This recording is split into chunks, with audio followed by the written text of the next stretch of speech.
Hi, y'all. It's Erin Monahan. I'm coming on to talk about, I want to do a deeper dive into himpathy. I want to talk about how himpathy kills.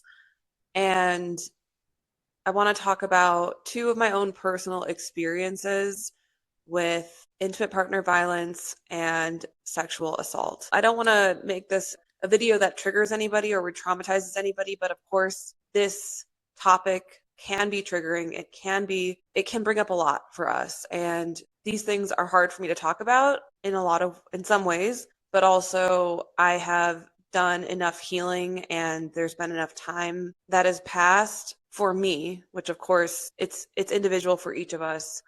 Sometimes it's never going to be enough time for us to be able to speak about these things out loud. But for me, I'm sharing with you that there are these two occurrences that I want to share that illustrate how himpathy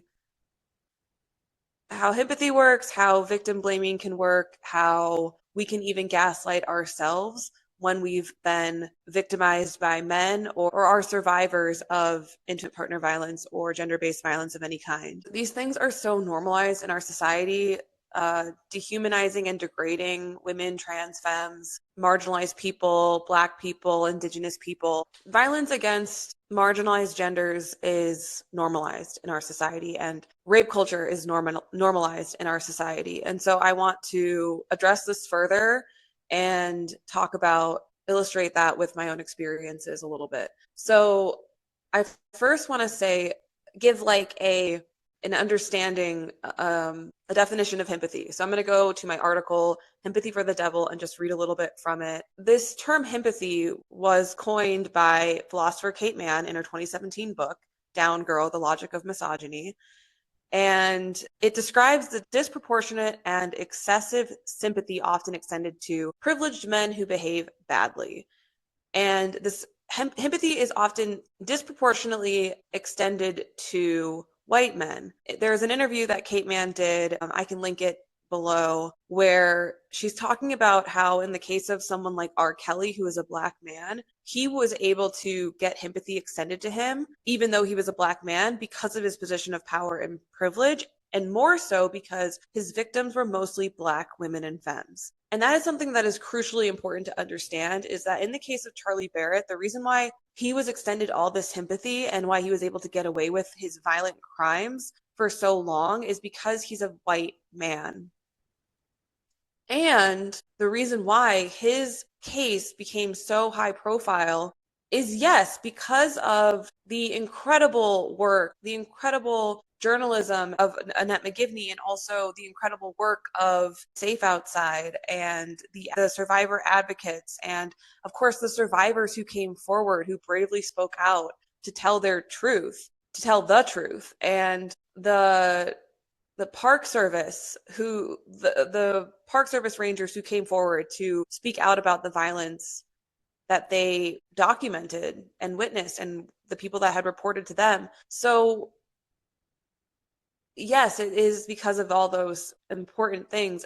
And at the same time, the reason why it was such a high profile case is because his victims were mostly white women. And I'm not saying, of course, that as white women, our stories shouldn't be heard and that we shouldn't be believed. Of course not. I'm also not saying that we shouldn't have trials for our perpetrators, but everyone should receive that kind of so-called justice. I don't believe that that's actually justice, what happened, because justice does not actually occur in our so-called justice system. But we should all be able to seek out and at least get to that level where the perpetrator that harmed us faces some kind of consequence in the framework that we have, in this incredibly unjust framework that we have. I think that no matter who you are, you should be able to be protected and seek out that form of consequence. But unfortunately, for people who are not white, that rarely happens. It rarely happens for anybody.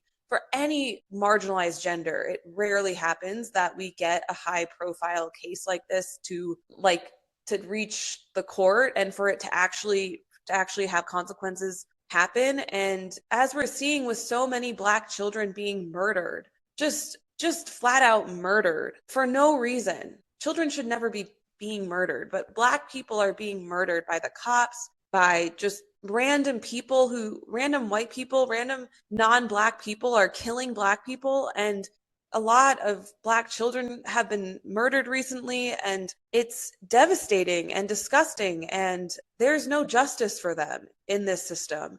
People are literally getting away with killing Black children. And the reason why is because this world does not value Black children's lives, does not value Black lives. So I do want to have that be in our mind as we're having this conversation about Himpathy, and how it also is a matter of who the victims are, who has been victimized, who has been harmed, and whether or not we value their lives enough to take what has happened to them seriously, to take the violence that has happened to them seriously. No one is safe in these systems.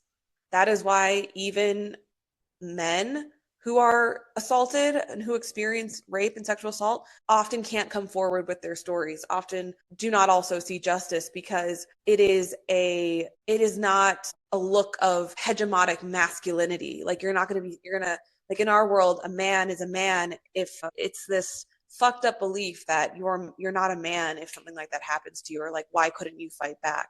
And so much victim blaming there, which is a bunch of bullshit. And this is all to say that anybody can be victimized. Anyone can experience sexual assault or rape. Although, of course, it happens more so to the most marginalized in our society. There's an epidemic of missing and murdered Indigenous women in this country, in the world. But it is so astronomical, especially in the places where we like to climb. The Wind River Range is an example of this. And white men are particularly the perpetrators of this violence. And they are typically the people who receive Himpathy the most. So we can find instances of Himpathy all throughout climbing. And I first learned about this concept in the podcast series Men, which I highly recommend you listen to if you haven't listened to it yet. It blew my mind. It's a really hard listen. There are some episodes that I literally could not get through without taking some breaks because of how devastating and triggering it was. But I really, really recommend listening to that podcast, especially if you're a man. And it's hosted by John Biewen and Celeste Headley. And they highlight in this one episode, it's called Himpathy, the episode.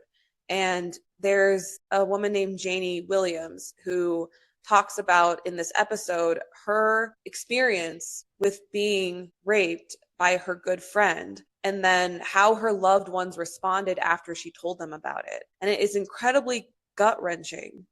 And she talks about this determined obliviousness to the perpetrator, her friend, Matthew.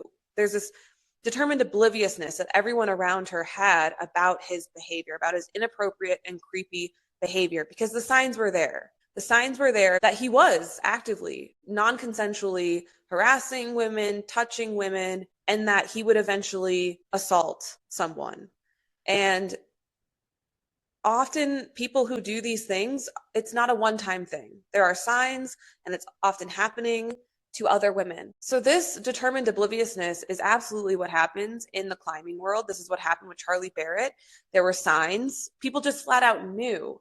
People just knew that this was happening, and nobody fucking did anything. And Alex Honnold is quoted as saying in the Outside article, which I'm going to pull up real quick. So Annette McGivney writes, Honnold said that he'd heard stories about a female professional climber he knew who'd been in a relationship with Barrett and got, quote, punched in the face. Alex Honnold says, quote, I thought that's crazy, but then I immediately thought maybe he was really drunk and they were fighting, and that's how he ended up punching her in the face. And she is a very strong person who holds her own. Okay, so first of all, it's never an excuse that somebody's drunk to hit somebody. That's an awful, disgusting thought to have. It implies that if he was drunk, if Charlie was drunk, then that somehow excuses his behavior or justifies it. So we already can see that through this singular quote that Alex Honnold is fucked in the brain. He is, for lack of a better word, fucked in the brain. And this is how a lot of people think. But this is why people like Alex Honnold should not be put on pedestals. We've gotten so much information from this article that shows us that these people need to be taken off their pedestals, need to be held accountable for how they're complicit in rape culture. I think that It is not okay for people to be able to say these things and think these things and just continue living their lives and continue to make money and continue to just go about their lives like it's no big deal. Like it's no big deal, Honnold.